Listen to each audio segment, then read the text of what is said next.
Olá, salve Maria!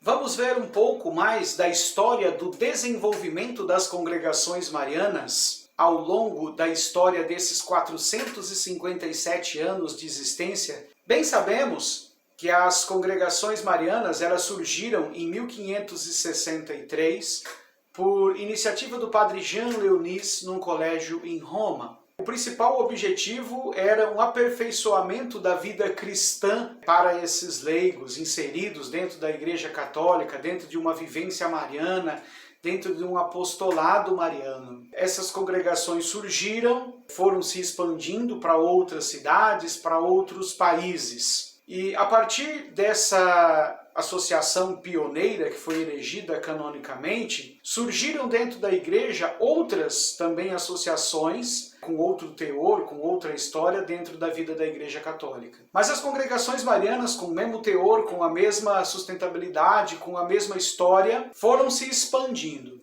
21 anos depois da criação da congregação mariana, o Papa Gregório XIII elegiu canonicamente as congregações através de uma bula, Deus Todo-Poderoso, ou em latim, como ela é promulgada, Omnipotentes Dei. Essa bula, o principal objetivo dessa bula era dizer que esta primeira congregação fundada seria a mãe cabeça de todas as congregações, ou como é mais conhecido, a prima primária, a primeira. E que a partir dali, todas as congregações, para poder receber os benefícios concedidos a essa, teria que se afiliar-se ou estar ligada a ela para que ela fosse um modelo para as outras. E da mesma forma com que ela trabalhava, as outras também trabalhassem. Nessa mesma bula, foram concedidos então 13 benefícios às congregações marianas. Esses benefícios, eles foram concedidos em forma de indulgências. Vale ressaltar que a Igreja Católica, em 1584, vivia uma outra forma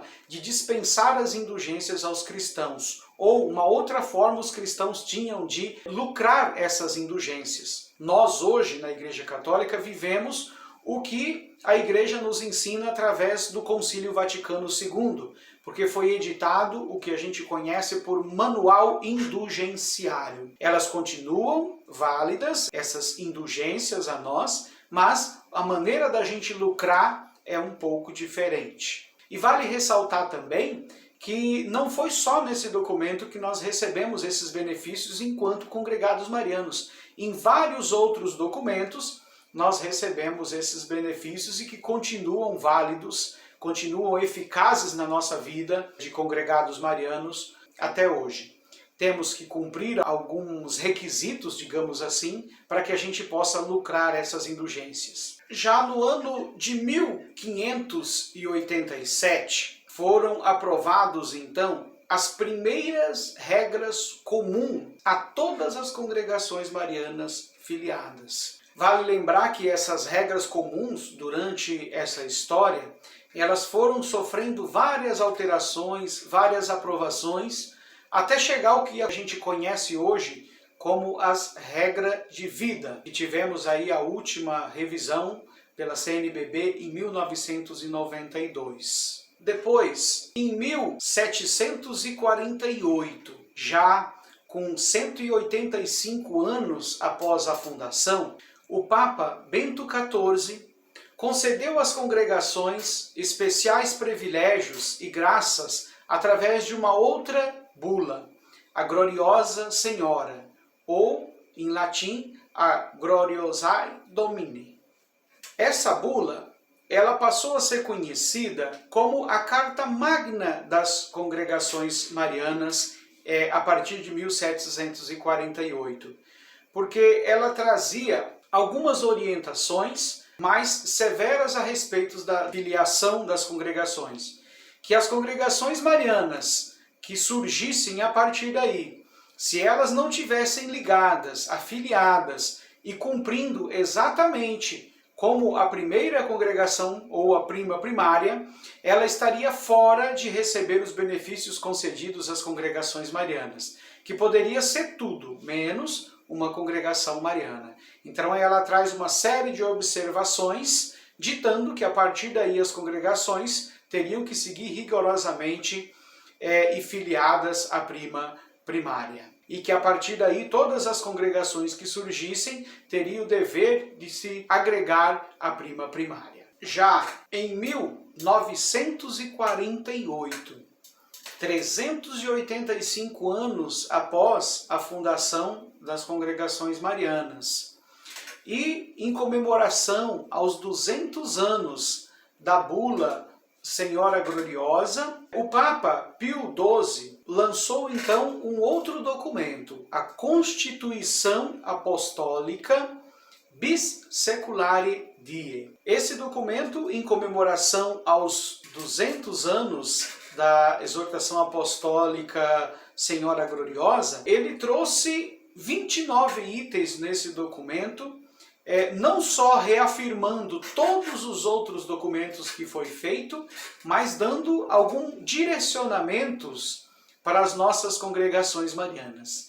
Essa Constituição Apostólica Bisseculare Die, ou duas vezes seculares, 200 anos, essa passa a ser e é hoje a nossa Carta Magna que rege as nossas congregações, que traz toda a fundamentação do que a gente vive hoje na atual realidade. Essa Constituição Apostólica, ela traz 29 itens específicos escritos para a congregação mariana.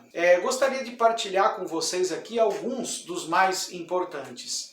Ela já inicia assim: pela eficácia e a atualidade das congregações marianas, produziram e produzem magníficos frutos, pelo seu número sempre crescente de membros. Muito mais que o número de membros, hão de ter em conta as regras e as leis pelos quais os congregados são levados pela mão àquela excelência de uma vida espiritual, que os torna capazes de subir aos cumes da santidade, principalmente com o auxílio daqueles meios, os quais utilíssimos e que se estejam apetrechados e perfeitos e íntegros seguidores de Cristo, como o uso dos exercícios espirituais, a meditação diária, o exame de consciência, a frequência dos sacramentos, a dócil e filial dependência de um diretor espiritual, a pleníssima e a perpétua consagração da própria pessoa à bem-aventurada Virgem Maria, e finalmente um bom propósito de procurar a perfeição da vida cristã para si e também para os outros. Esse é um ponto fundamental que a Santa Sé louva e agradece à congregação por esse trabalho, né? E a Santa Sé também, nesse documento, diz que pelo trabalho em prol da igreja e das almas, pelo apego e a hierarquia da igreja. E esse documento faz algumas definições que a congregação mariana reconhece ela como verdadeira associação apostólica, né? E aí emite ao final desse documento algumas notas importantes a respeito do lugar onde as congregações são erigidas, são fundadas, a responsabilidade do pároco dessas paróquias, desses lugares onde a congregação é fundada, e a responsabilidade dos próprios congregados ou os cristãos que se associam, se afiliam a essa congregação mariana. Então esses são alguns dos pontos importantes dessa carta magna, hoje, a carta que prevalece hoje dentro das nossas congregações marianas. É lógico que se a gente for fazer um estudo mais a fundo, a gente teria que ver muitos outros detalhes que são realmente bastante importantes para a nossa vida de congregados hoje. Vale ressaltar que aqui estou citando somente alguns dos documentos que foram escritos ou feitos especialmente para nossas congregações marianas, né? Mas são vários os documentos, não vou nem me arriscar aqui falar em números, que são inúmeros os documentos que são escritos exclusivamente para congregações marianas e outros que citam as congregações marianas e ajudam nessa organização da vida da congregação mariana durante esses 457 anos de história. Depois, no ano de 1925, foi fundado em Roma o Secretariado Mundial das Congregações Marianas. Então foi montado como se fosse uma diretoria a nível mundial de todas as congregações marianas.